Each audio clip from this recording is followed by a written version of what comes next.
Episode 48। महल की दीवारों पर सुबह की धूप सुनहरी चादर की तरह बिछ गई थी। पक्षियों की चहचहाहट ने वातावरण को शांत और सुकून भरा बना दिया था। बाहर से देखने पर सब कुछ सामान्य लग रहा था, लेकिन अंदर हर किसी के दिल में एक हल्की बेचैनी मौजूद थी। पिछली रात मिला वो रहस्यमयी पत्र अब भी सबकी सोच पर छाया हुआ था। सुजाता महल की रसोई में खड़ी चाय बना रही थी, लेकिन उसका ध्यान बार बार पिछली रात मिले पत्र पर चला जाता। खेल खत्म नहीं हुआ, बीज जड़ पकड़ चुके हैं। ये पंक्तियां उसके दिल में डर पैदा कर रही थीं। अभिषेक बालकनी में खड़ा दूर तक फैले बगीचे को देख रहा था। उसकी आंखों में चिंता साफ झलक रही थी। उसने मन ही मन सोचा, अगर राजन जेल में है तो ये पत्र किसने भेजा? क्या कोई और है जो उसके साथ मिला हुआ है? आरव वहीं पास खड़ा था। उसने पिता की आंखों में बेचैनी देखी। आरव, पापा, ये खत किसने लिखा होगा? क्या सच में कोई और दुश्मन भी है? अभिषेक, संभावना है बेटा। जब तक हम सच तक नहीं पहुंच जाते, हमें सावधान रहना होगा। महल की सबसे अनुभवी सदस्य महारानी गायत्री धीरे धीरे कमरे में आईं। उनके चेहरे पर गहरी सोच और आंखों में अनुभव की चमक थी। गायत्री, ये पत्र यूं ही नहीं आया। मैंने राजन को बहुत करीब से देखा है। वो हमेशा अकेले खेल नहीं खेलता था। उसके पीछे कोई और ताकत जरूर है। अभिषेक ने गंभीर स्वर में पूछा, क्या आपको अंदेशा है कि वो कौन हो सकता है? गायत्री ने हल्की सांस छोड़ी। महल की दीवारों के भीतर बहुत से राज छिपे हैं अभिषेक, वो राज जो शायद तुम्हें भी नहीं पता। उनके शब्दों ने सबको और बेचैन कर दिया। उसी दिन दोपहर को महल में कुछ अजीब घटनाएं होने लगी। सबसे पहले पुस्तकालय में रखी पुरानी किताबों का शेल्फ अपने आप गिर गया। जब सब वहां पहुंचे तो पाया कि किताबों के पीछे एक पुराना नक्शा छुपा हुआ था। उस नक्शे पर महल के गुप्त तहखाने का रास्ता बना हुआ था, जिसके बारे में किसी को ठीक से जानकारी नहीं थी। आरव ने नक्शा उठाकर देखा और उत्साह से कहा, पापा, शायद यही वो जगह है जहां से हमें उस पत्र का जवाब मिलेगा। अभिषेक ने सिर हिलाया। हो सकता है, लेकिन ये जगह खतरनाक भी हो सकती है। हमें सावधानी से जाना होगा। जब ये चर्चा हो रही थी, सुजाता का दिल जोर जोर से धड़क रहा था। उसने तुरंत विरोध किया। नहीं, ये सब बहुत खतरनाक लग रहा है। हम मुश्किल से एक बार इस खून खराबे से निकले हैं, अब फिर से क्यों खतरे में पड़ना चाहते हो? अभिषेक ने उसका हाथ थामकर कहा, सुजाता, अगर हमने सच का पता नहीं लगाया तो ये साया हमेशा हमारे परिवार पर मंडराता रहेगा। हमें इस खेल को खत्म करना ही होगा। सुजाता की आंखों में आंसू आ गए। वो जानती थी कि अभिषेक सही कह रहा है, लेकिन उसका मन अभी भी डरा हुआ था। शाम होते ही अभिषेक, आरव और गायत्री नक्शे के मुताबिक तहखाने की ओर बढ़े। दीवार पर बने एक पुराने दरवाजे के पीछे पत्थर की सीढ़ियां थीं, जो नीचे अंधेरे में जाती थीं। हर कदम के साथ माहौल और रहस्यमयी होता जा रहा था। दीवारों पर लगे मशाले बुझ चुकी थीं, लेकिन अभी भी उनमें पुराने धुएं की गंध थी। तहखाने के अंदर पहुंचकर उन्होंने देखा कि वहां धूल से भरे बक्से और पुराने दस्तावेज पड़े थे, लेकिन एक बक्से पर लाल रंग का निशान बना हुआ था। आरव ने उत्सुकता से बक्सा खोला। अंदर कागजात, नक्शे और कुछ फोटो थीं। आरव, पापा, ये देखो, ये तो राजन के साथ किसी और आदमी की तस्वीर है। अभिषेक ने तस्वीर उठाई। उसमें राजन के साथ खड़ा आदमी अजनबी था, लेकिन उसके चेहरे पर चालाकी साफ झलक रही थी। गायत्री ने उस तस्वीर को ध्यान से देखा और गंभीर आवाज में बोली, ये आदमी विक्रम। हाँ, मुझे याद है। सालों पहले राजन के साथ उसकी दोस्ती थी, लेकिन अचानक वो गायब हो गया। सबको लगा कि वो मर गया। अभिषेक की आंखों में हैरानी थी। मतलब ये खत उसी ने भेजा होगा। विक्रम जिंदा है और वो अब इस खेल को आगे बढ़ा रहा है। आरव ने घबराकर पूछा, लेकिन उसका मकसद क्या है? राजन जेल में है, फिर भी वो हमारे पीछे क्यों पड़ा है? गायत्री ने धीमी आवाज में कहा, क्योंकि उसकी नज़र इस महल पर है और शायद राजन ने उसे यही वादा किया होगा। उसी रात जब सब लोग तहखाने से बाहर आकर आराम कर रहे थे, अचानक महल की बिजली चली गई। पूरे महल में घना अंधेरा छा गया। खिड़कियों से आती हवा की आवाज़ और दरवाज़ों की चरमराहट ने माहौल को और डरावना बना दिया। अचानक आरव ने बाहर बालकनी पर किसी की परछाई देखी। आरव, पापा, कोई महल में घुसा है। अभिषेक तुरंत दौड़कर बाहर गए, लेकिन वहां सिर्फ एक कागज पड़ा था। उस पर लिखा था, तुम्हें लगता है खेल खत्म हो गया? असली शुरुआत तो अब होगी। सुजाता डर के मारे कांप रही थी। उसने अभिषेक का हाथ पकड़कर कहा, अब मुझे यकीन हो गया है कि ये सब हमें खत्म करने आया है। हमें यहां से कहीं और चले जाना चाहिए। अभिषेक ने गहरी सांस ली। नहीं सुजाता, अगर हम भागे तो ये साया हमेशा हमारे पीछे रहेगा। हमें इस दुश्मन का सामना करना होगा। आरव ने दृढ़ स्वर में कहा, हाँ पापा, इस बार मैं भी आपके साथ रहूंगा। अब मैं डरकर नहीं भागूंगा। गायत्री ने सबकी ओर देखकर गंभीर आवाज में कहा, तो तय हो गया। इस बार हमें विक्रम का सामना करना ही होगा। सुबह की पहली किरण के साथ ही अभिषेक ने महल के सभी पुराने दस्तावेजों की जांच शुरू कर दी। नक्शों, पत्रों और तस्वीरों को मिलाकर अब साफ हो चुका था कि विक्रम ने सालों पहले राजन के साथ मिलकर इस महल को हथियाने की योजना बनाई थी। लेकिन अब जब राजन जेल में था, विक्रम अकेले ये खेल खेल रहा था। अभिषेक ने अपने परिवार की ओर देखा और दृढ़ निश्चय किया, अब ये खेल यहीं खत्म होगा। महल की सुबह शांत थी, लेकिन अंदर सबके दिलों में हलचल थी। पिछली रात मिली तस्वीर और पत्र ने सब कुछ बदल दिया था। अब ये साफ था कि असली दुश्मन विक्रम है और उसका इरादा खतरनाक है। अभिषेक ने नक्शा और पत्र हाथ में लेकर गंभीर आवाज में कहा, अब ये साफ है कि विक्रम ही इस खेल का मास्टर है। राजन तो महज एक मोहरा था। आरव ने उत्सुकता से पूछा, लेकिन पापा, विक्रम चाहता क्या है? ये महल या फिर हमारा नाश? गायत्री ने धीमी आवाज में कहा, दोनों। उसे ताकत और बदला दोनों चाहिए। सुजाता का चेहरा पीला पड़ गया। अगर वो इतना खतरनाक है तो हम कैसे उसका सामना करेंगे? अभिषेक ने दृढ़ स्वर में कहा, डर कर नहीं, हमें खेल को उसके ही अंदाज में खेलना होगा। तहखाने में मिली फाइलें अभी भी सबके सामने रखी थीं। उनमें से एक फाइल में कुछ पुराने लेन देन के कागजात थे। आरव ने कागज पलटे और अचानक चौंक गया। पापा, देखो, ये सबूत, ये तो हमारे परिवार के किसी सदस्य की सिग्नेचर जैसे लग रहे हैं। अभिषेक ने ध्यान से देखा और सन्न रह गया। ये तो मेरे चाचा रघुवीर सिंह के हस्ताक्षर हैं, लेकिन उनका तो सालों पहले देहांत हो गया था। गायत्री ने गहरी सांस ली।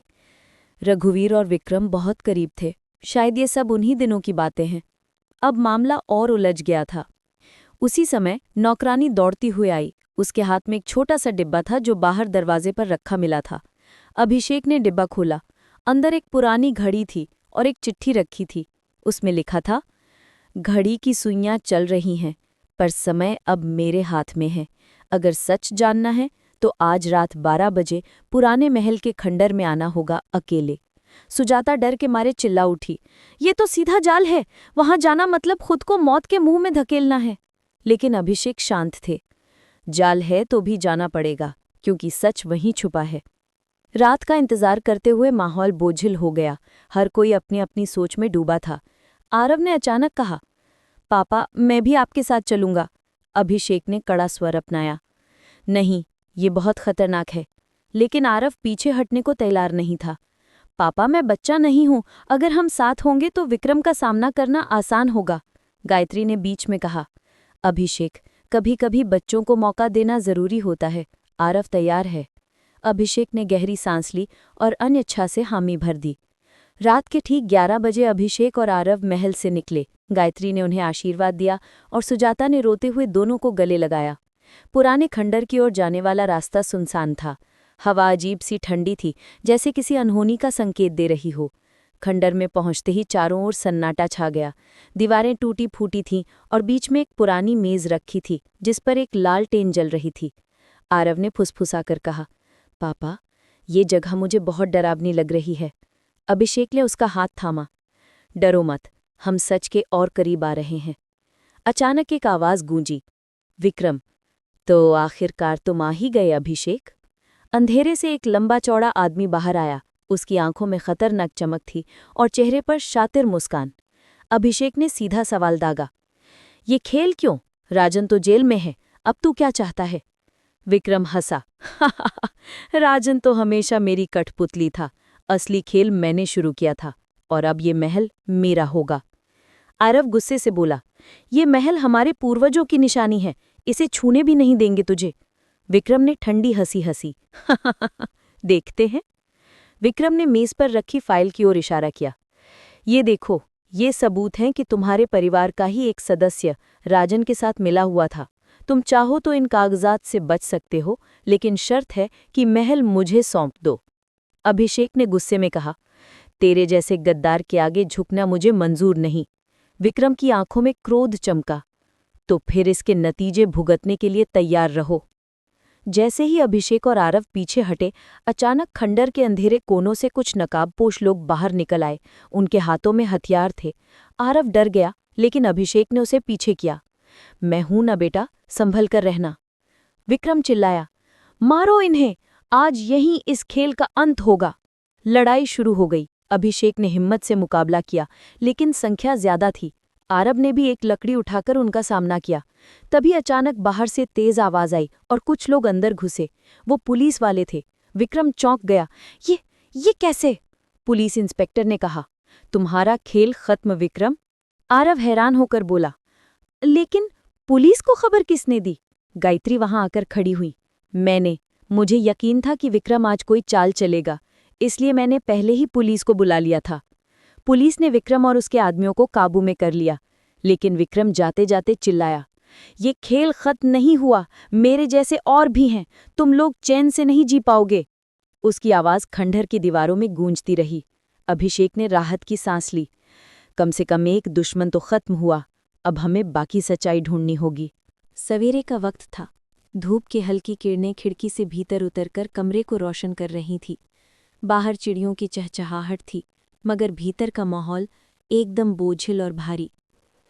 अर्जुन टेबल के सामने बैठा था। सामने ढेर सारे कागज, मैप्स और पुरानी डायरी पड़ी थी। उसकी आंखों में नींद नहीं थी, शायद रात भर वो जागता रहा था।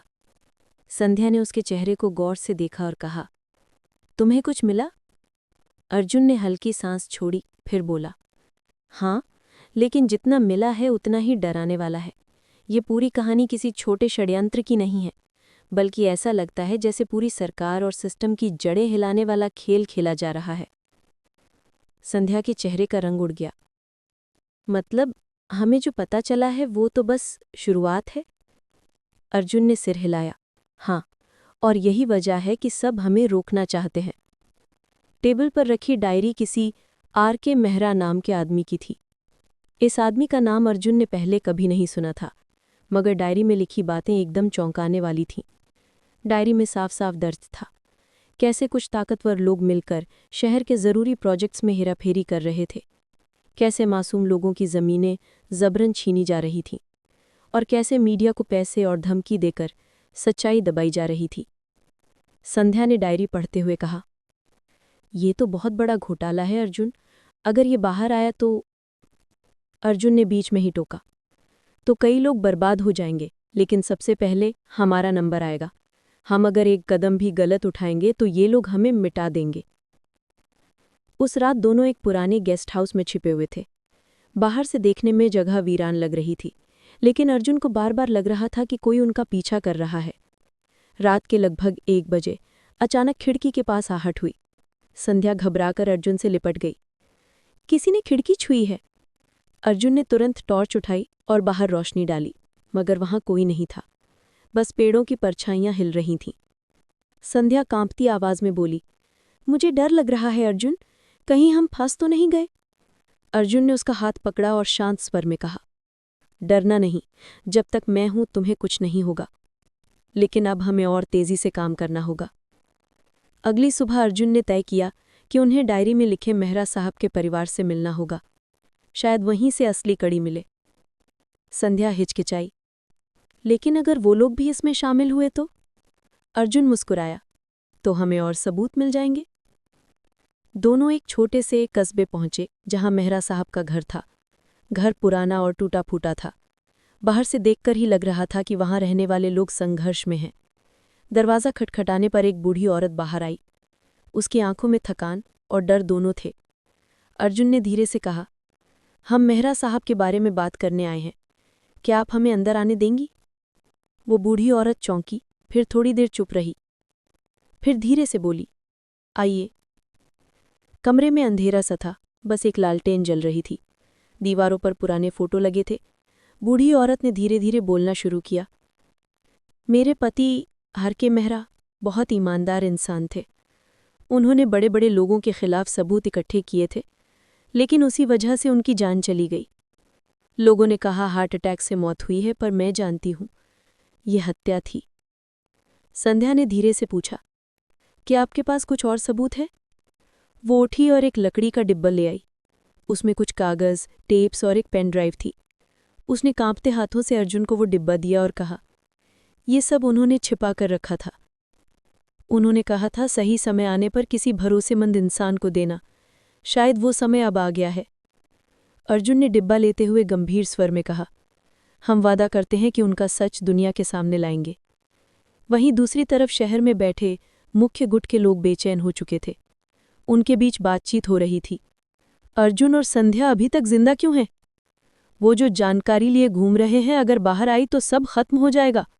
उन्हें तुरंत खत्म करना होगा। और इस तरह उनके पीछे भाड़े के हत्यारे लगा दिए गए। रात को जब अर्जुन और संध्या गेस्ट हाउस लौटे तो माहौल और भी भारी हो गया। संध्या ने अर्जुन से कहा, तुम्हें पता है, मुझे लगता है कि शायद हम ये सब पूरा नहीं कर पाएंगे। अर्जुन ने उसकी आंखों में देखते हुए कहा, संध्या, अगर हम हार मान गए तो उन मासूम लोगों का क्या होगा, जिनकी जमीन छीनी गई, जिनके सपने लूटे गए? हमें लड़ना ही होगा। संध्या की आंखें भर आईं। मैं डरती हूं अर्जुन, लेकिन तुम्हारे साथ रहकर मुझे हिम्मत भी मिलती है। अर्जुन ने उसका हाथ कसकर पकड़ा और कहा, बस इसी भरोसे से हम जीतेंगे। अब उनके पास सबूत थे, डायरी, कागज, टेप्स और पेन ड्राइव। लेकिन असली सवाल ये था, क्या ये सबूत सही जगह तक पहुंच पाएंगे या रास्ते में ही मिटा दिए जाएंगे? अर्जुन ने तय किया कि अगले 48 घंटे सबसे अहम होंगे।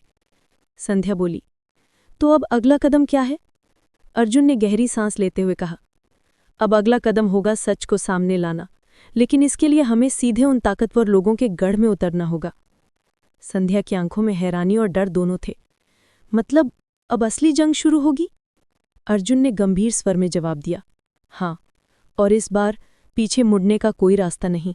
कमरा अंधेरा था, केवल एक टेबल लैंप जल रहा था। उसके नीचे अर्जुन और संध्या बैठे थे। सामने रखा हुआ लकड़ी का डिब्बा, जिसमें मेहरा साहब के सारे सबूत थे, अब उनके मिशन की असली ताकत बन चुका था। लेकिन जितनी ताकत उसमें छिपी थी, उतना ही खतरा भी उनके सिर पर मंडरा रहा था। अर्जुन धीरे धीरे पेन ड्राइव को अपनी हथेली में घुमाते हुए बोला, ये पेन ड्राइव ही असली चाबी है। इसमें न जाने कितने बड़े नाम होंगे। अगर ये सब बाहर आ गया तो पूरा तंत्र हिल जाएगा। संध्या ने चिंतित स्वर में कहा, लेकिन अर्जुन, क्या हमने सोचा है कि इसे बाहर लाने का तरीका क्या होगा? मीडिया, पुलिस या सीधे जनता? अर्जुन कुछ पल चुप रहा, फिर बोला, मीडिया खरीदा हुआ है, पुलिस बंधक है। अब एक ही रास्ता है, सीधे जनता तक पहुंचना। पेनड्राइव को लैपटॉप में डालते ही स्क्रीन पर दर्जनों फोल्डर खुल गए। हर फोल्डर में ढेर सारे डॉक्यूमेंट्स, ऑडियो रिकॉर्डिंग और सीसीटीवी फुटेज थे। संध्या की आंखें चौड़ी हो गईं। ये सबूत तो बहुत बड़े हैं अर्जुन। देखो ये वीडियो, सीधे सीधे मीटिंग में घोटाले की बातें हो रही हैं। अर्जुन ने भौहें से कोड़ ली। यानी अब कोई शक की गुंजाइश नहीं, ये पूरा गुट सीधे अपराध में लिप्त है। लेकिन तभी संध्या को एक और फोल्डर मिला। उसमें कुछ दस्तावेजों पर अर्जुन का नाम लिखा हुआ था। ये क्या है? अर्जुन चौंक गया। फाइल खोलते ही सामने उसकी पुरानी पोस्टिंग के रिकॉर्ड्स और उस पर लगे झूठे आरोपों की कॉपियां थीं। संध्या ने घबराकर कहा, मतलब ये लोग शुरू से ही तुम्हारे पीछे थे? उन्होंने तुम्हें फंसाने के लिए सब कुछ पहले से तैयार कर रखा था। अर्जुन की आंखों में गुस्सा चमका। तो सही है, मेरी जिंदगी बर्बाद करने के पीछे भी यही लोग थे। अब मैं इन्हें बख्शूंगा नहीं। जैसे ही दोनों बाहर निकले, उन्हें एहसास हुआ कि अब उन पर नजर रखी जा रही है। हर गली, हर मोड़ पर कोई न कोई उन्हें घूरता नजर आता। संध्या ने धीरे से कहा, अर्जुन, हमें लगता है कोई पीछा कर रहा है।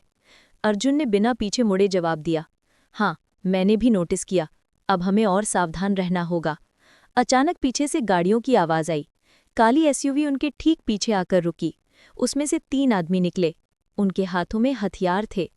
पेनड्राइव दो, वरना यही खत्म कर देंगे, उनमें से एक गरजा। संध्या डर के मारे कांप गई, लेकिन अर्जुन ने उसकी तरफ देखकर फुसफुसाया, डरना मत, बस भागो। फिर उसने तुरंत एक ईंट उठाई और हमलावरों पर हमला किया। उसी पल दोनों तेजी से गलियों में दौड़ पड़े। पीछे से गोलियों की आवाज गूंजी। सड़कें सुनसान थी, चारों ओर अंधेरा और तेज हवाएं। अर्जुन और संध्या जान बचाने के लिए दौड़ते रहे। एक तंग गली में घुसकर अर्जुन ने संध्या को दीवार से सटाकर कहा, सुनो, अगर हमें अलग होना पड़े तो इस पेनड्राइव को अपने पास रखना। किसी भी हालत में ये उनके हाथ नहीं लगना चाहिए। संध्या सी आंखों में आंसू आ गए। नहीं अर्जुन, मैं तुम्हें छोड़कर कहीं नहीं जाऊंगी। अर्जुन ने उसके आंसुओं को पोंछते हुए कहा, ये लड़ाई अब सिर्फ हमारी नहीं रही, ये उन हजारों मासूमों की है जिन्हें इंसाफ चाहिए। अगर मुझे कुछ हो भी गया तो तुम इसे पूरा करोगी। संध्या ने कांपते होठों से कहा, नहीं, हम दोनों मिलकर ही ये लड़ाई लड़ेंगे। अर्जुन उसकी आंखों में देखकर हल्का मुस्कुराया। ठीक है, साथ रहेंगे, लेकिन अभी भागना होगा। घंटों भागने के बाद वो एक पुराने गोदाम में पहुंचे। जगह सुनसान थी, दरवाजे जंग खाए और टूटी खिड़कियां। संध्या ने थकी हुई आवाज में कहा, क्या ये सुरक्षित है? अर्जुन ने चारों ओर नजर दौड़ाई और बोला, फिलहाल हाँ, यहाँ हम थोड़ी देर रुक सकते हैं। दोनों बैठ गए। संध्या ने पानी की बोतल निकालकर अर्जुन को दी। तुम्हें पता है अर्जुन, कभी कभी मुझे लगता है ये सब किसी फिल्म जैसा है, लेकिन फर्क यह है कि यहाँ असली खून बहता है, असली जानें जाती हैं। अर्जुन ने गहरी सांस ली। हाँ, और शायद यही असलियत हमें मजबूत बनाती है। थोड़ी देर की चुप्पी के बाद संध्या ने धीरे से पूछा, अर्जुन, अगर हम हार गए तो? अगर ये पेनड्राइव कभी बाहर नहीं पहुंची तो? अर्जुन ने उसकी तरफ देखा। संध्या, जीत हार इंसान तय नहीं करता, हिम्मत तय करती है। अगर हम डट कर लड़े तो भले नतीजा कुछ भी हो, हम जीतेंगे। संध्या की आंखों में आंसू आ गए। उसने अर्जुन का हाथ कसकर थाम लिया। तुम्हारे साथ रहकर मुझे लगता है कि मैं कुछ भी कर सकती हूँ। अर्जुन ने हल्के से मुस्कुराकर कहा, बस यही जज्बा चाहिए। अब हमें आखिरी चाल चलनी होगी। अर्जुन ने अगले कदम की योजना बताते हुए कहा, हम ये पेनड्राइव सीधे सोशल मीडिया पर डालेंगे, लेकिन एक जगह से नहीं, कई जगहों से, ताकि अगर हमें पकड़ भी लिया गया तो सच को रोका ना जा सके। संध्या ने सिर हिलाया। हाँ, लेकिन हमें एक सुरक्षित नेटवर्क की जरूरत होगी, और वो सिर्फ शहर के पुराने अखबार दफ्तर में मिल सकता है। वहां अभी भी पुराने ईमानदार लोग काम करते हैं। अर्जुन ने गंभीर स्वर में कहा, तो फिर अगला कदम वहीं जाना है, लेकिन रास्ता आसान नहीं होगा। वो लोग हमें रोकने की पूरी कोशिश करेंगे। उधर दुश्मनों की तरफ से नई बैठक बुलाई गई। मुख्य आदमी ने गुस्से में टेबल पर मुक्का मारा। काफी हो गया, अब अर्जुन और संध्या को किसी भी हालत में खत्म करना होगा। पेनड्राइव हमारे हाथों में आनी चाहिए, वरना सब बर्बाद हो जाएगा। दूसरा आदमी बोला, हमने उन्हें ट्रैक कर लिया है, वो शहर के पुराने हिस्से में छिपे हैं। कल सुबह से पहले उन्हें ढूंढ लिया जाएगा। उनकी आंखों में खून उतरा हुआ था। अब खेल सीधा था, या तो अर्जुन और संध्या बचेंगे या फिर उनका अंत यहीं होगा। रात गहरी होती गई। गोदाम की खामोशी में दोनों बैठे थे। संध्या ने अचानक कहा, अर्जुन, अगर हमें मौका मिले तो क्या तुम चाहोगे कि ये सब खत्म होने के बाद हम सामान्य जीवन जिए जैसे बाकी लोग जीते हैं? अर्जुन ने थोड़ी देर सोचा, फिर उसकी तरफ देखकर कहा, हाँ, लेकिन पहले हमें ये जंग जीतनी होगी, और अगर हम जीत गए तो वादा है, हम फिर से शुरुआत करेंगे। संध्या ने हल्की मुस्कुराहट दी। तो पक्का? जीत के बाद हमारी नई कहानी शुरू होगी? गोदाम से निकलते समय आसमान काला था। ठंडी हवा में खतरे की गंध थी। अर्जुन और संध्या दोनों चुपचाप आगे बढ़ रहे थे। उनके कदमों में तेजी थी, लेकिन आंखों में डर और उम्मीद का अजीब मिश्रण। संध्या ने धीरे से पूछा, अर्जुन, अगर हम अखबार दफ्तर तक नहीं पहुंच पाए तो? अर्जुन ने सख्त स्वर में कहा, तो पेन ड्राइव फिर भी बाहर जाएगी। मैंने इसे 3 हिस्सों में बांटकर इनक्रिप्ट कर दिया है। अगर हमें कुछ हो भी गया तो बाकी हिस्से अपने आप सक्रिय हो जाएंगे। संध्या चौंक गई। मतलब ये तुम्हारी पूरी तैयारी थी? अर्जुन ने हल्की मुस्कान दी। हाँ, लड़ाई आधी हिम्मत से और आधी तैयारी से जीती जाती है। शहर का पुराना हिस्सा सुनसान था। टूटी सड़कों पर सिर्फ कुत्तों की भौंक सुनाई देती थी, लेकिन अर्जुन और संध्या जानते थे कि उनकी हर हरकत पर नजर रखी जा रही है। जैसे ही वे दफ्तर के पास पहुंचे, उन्हें गाड़ियों के इंजन की आवाज सुनाई दी। पीछे मुड़कर देखा तो वही काली एसयूवीज उनके पीछे थीं। संध्या ने घबराकर कहा, वो लोग पहुंच गए। अर्जुन ने उसका हाथ पकड़ा। अब भागना नहीं, सामना करना होगा।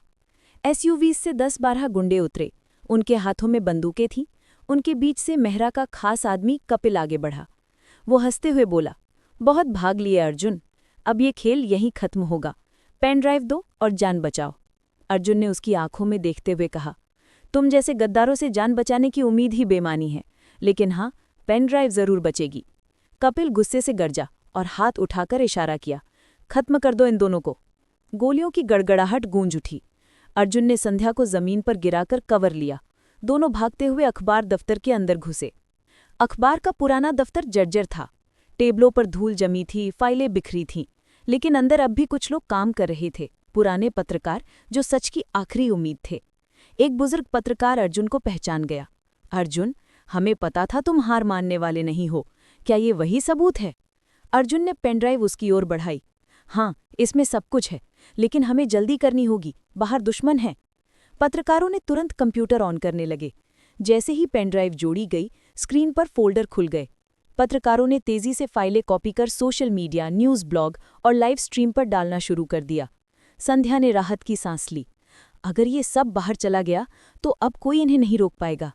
लेकिन तभी कांच टूटने की आवाज आई। गुंडे अंदर घुस आए। अर्जुन ने पास पड़ा लोहे का रॉड उठाया और मुकाबले के लिए खड़ा हो गया। संध्या, सिस्टम चालू रखना, सच बाहर जाना चाहिए, चाहे कुछ भी हो। संध्या ने कांपते हुए सिर हिलाया और कंप्यूटर पर काम करती रही। गुंडे एक एक करके अर्जुन पर टूट पड़े। वो पूरे दम से लड़ता रहा। कभी किसी को रॉड से मारा, कभी किसी को लात से गिराया, लेकिन दुश्मनों की संख्या बहुत ज्यादा थी। एक गुंडे ने अर्जुन पर बंदूक तान दी। तभी संध्या ने साहस दिखाकर पास रखा कांच का टुकड़ा उठाया और उस गुंडे पर फेंका। बंदूक गिर गई। अर्जुन ने तुरंत उसे काबू कर लिया। बहुत अच्छा संध्या, यही जज्बा चाहिए। उधर पत्रकार लगातार लाइव स्ट्रीम कर रहे थे। स्क्रीन पर देश भर के लाखों लोग वो वीडियो और दस्तावेज देख रहे थे। टिप्पणियों की बाढ़ आ गई। हमारे नेताओं का असली चेहरा यही है, यह घोटाला अब छुपेगा नहीं, इन्हें तुरंत गिरफ्तार करो। दुश्मनों की हालत खराब हो गई। कपिल ने गुस्से में चिल्लाकर कहा, सिस्टम बंद करो वरना सबको गोली मार दूंगा। लेकिन तभी बाहर से पुलिस की गाड़ियों की आवाज आई। सायरेनों की आवाज सुनते ही गुंडे भागने लगे। कपिल ने भी भागने की कोशिश की, लेकिन अर्जुन ने उसे पकड़ लिया। इतनी आसानी से नहीं जाने दूंगा कपिल। पुलिस अंदर घुसी और सबको काबू में कर लिया। पत्रकारों ने राहत की सांस ली। एक वरिष्ठ पुलिस अधिकारी ने अर्जुन के कंधे पर हाथ रखा। आज तुमने बड़ा काम किया है, ये देश तुम्हें हमेशा याद रखेगा। सूरज की पहली किरणें खिड़की से अंदर आ रही थी। सबूत देश भर में फैल चुके थे। भ्रष्टाचार का पूरा जाल खुल चुका था। संध्या ने अर्जुन की ओर देखा। तो ये लड़ाई खत्म हुई? अर्जुन ने हल्की मुस्कान दी। लड़ाई खत्म नहीं हुई संध्या, ये तो शुरुआत है। लेकिन हाँ, आज हमने एक नई सुबह जरूर बना दी है। संध्या ने उसका हाथ थाम लिया। और इस सुबह में हम दोनों साथ रहेंगे, है ना? अर्जुन ने उसकी आंखों में देखकर कहा, हमेशा।